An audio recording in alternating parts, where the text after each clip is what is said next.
Hello guys! Hello Leo! Welcome dito sa aking channel, Kapalaran 888 Leo.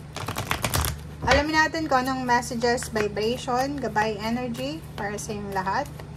Ito general reading, so pwede kang makaresonate. Gamitin mo ang iyong intuition sa panonood. Leo, Leo, Leo. Ang galing. Okay. First card is 25, second 35, 16, 7, 8, 7, 7. So, 7, 7, 8. Okay, guys. So, nakikita ko sa inyo dito, Leo,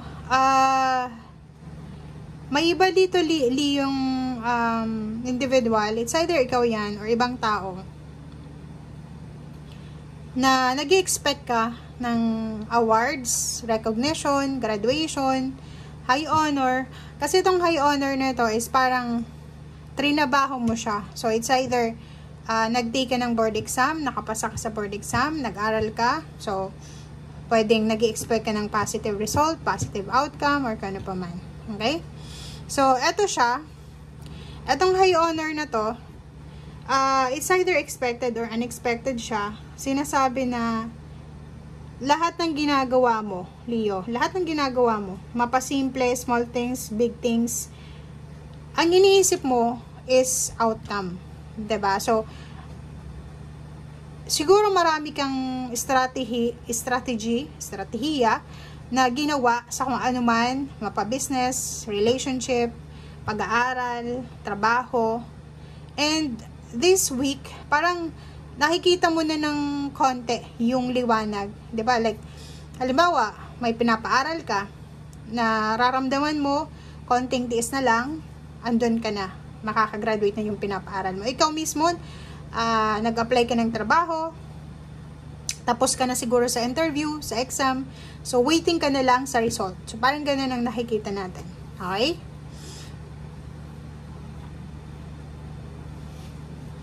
Okay, Leo.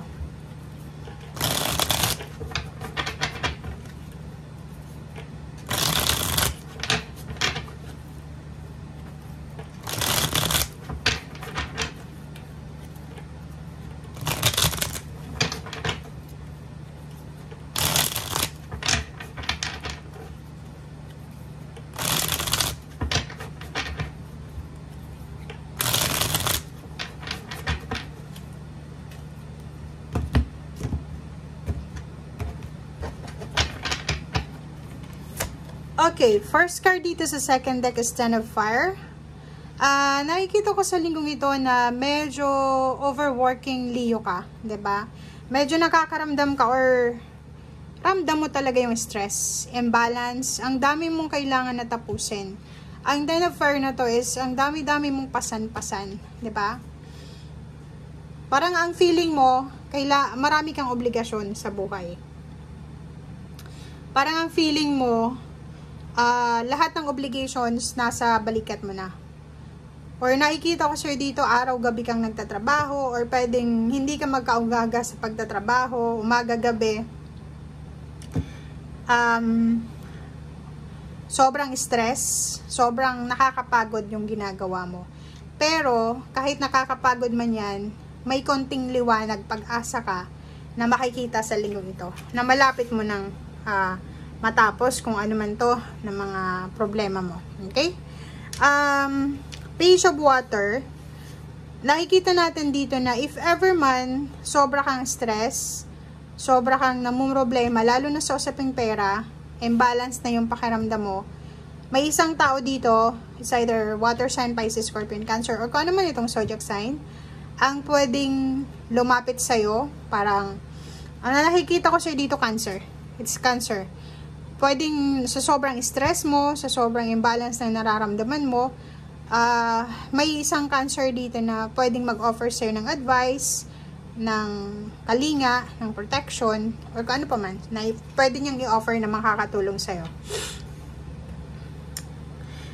Kaso lang, if ever na may kailangan kang tapusin sa linggong ito, like, for example, busy ka sa trabaho, sa business, or kung ano pa man itong ginagawa mo, para maiwasan mo yung distraction, siguro ang kailangan mo ngayon is umiwas ka din sa social media. Or umiwas ka sa idle time. 'Di ba? Yung chismis or ano pa man. Kasi hindi yun makakatulong sa'yo. Kailangan mo ng stability. Dapat stable yung mindset mo this week. Umiwas sa distraction. Mag-focus ka sa kung ano itong ginagawa mo. Okay? 9 of Water.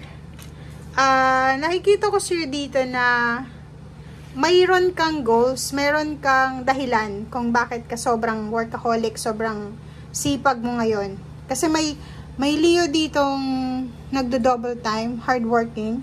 Kasi may gusto silang marating eh. May wishes sila, may dreams, mayroon silang goals na gusto nilang makuha. So, isa yun sa motivation, isa yun sa dahilan kung bakit may mga Leo ditong sobrang workaholic. Diba? Hindi sila mapakali kung wala silang trabaho, or parang, alam mo yun, busy-busy sila sa pag-apply ng trabaho kasi may pangarap sila sa buhay. Parang ganun. Balanse. May kailangan kang kontrolin sa sarili mo. Yun ang nga sabi ko sa kanina. Bawasan mo yung social media para maiwasan yung pag-aalala, para maging balanse. Kontrolin mo yung pera mo, yung interaction mo. Bawasan mo yung parang huwag mong sayangin yung oras mo, yung energy mo. Moderation ang kailangan dito. Kung may bisyo ka, iwasan mo din. Okay? Maraming sikreto, maraming mga information na posible kang malaman. Yun ang kailangan mong iwasan para hindi ka ma-distract. Okay? Nakikita ko sir dito, it's a double confirmation ng Page of Water and then Queen of Water na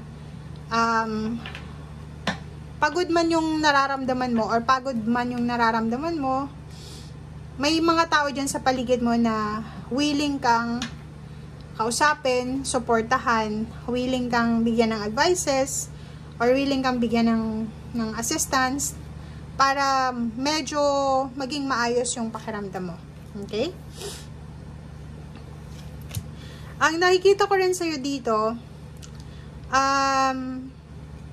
may realization ka sa linggong ito. Okay? Ang ganda ng realization mo. Kasi may mga pagkakamali ka sa buhay for the past few years, lalo kung medyo may edad ka na, nasa 50 years old above, siguro may mga kasalanan ka or may mga nagawa kang mali, mistakes, errors, or kung ano pa man, na posibleng marirealize mo sa linggong ito na kailangan mo na palang baguhin, kailangan mo na palang magbago, kailangan mo na palang mag-move on, or kailangan mo na palang umalis sa dating mong mindset, sa dating ikaw, kasi tumatanda ka na, 'di ba? Parang ganoon. And nakikita natin dito na sobra-sobra kang motivated ngayon na magsimulang magbago, magsimulang ayusin kung ano yung imbalances, kasi may balance dito. And nakikita natin dito na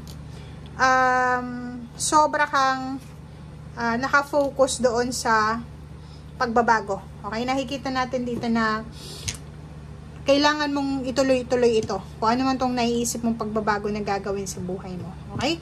And magtiwala ka lang. Makakaya mo to. Thank you guys and see you again. Bye!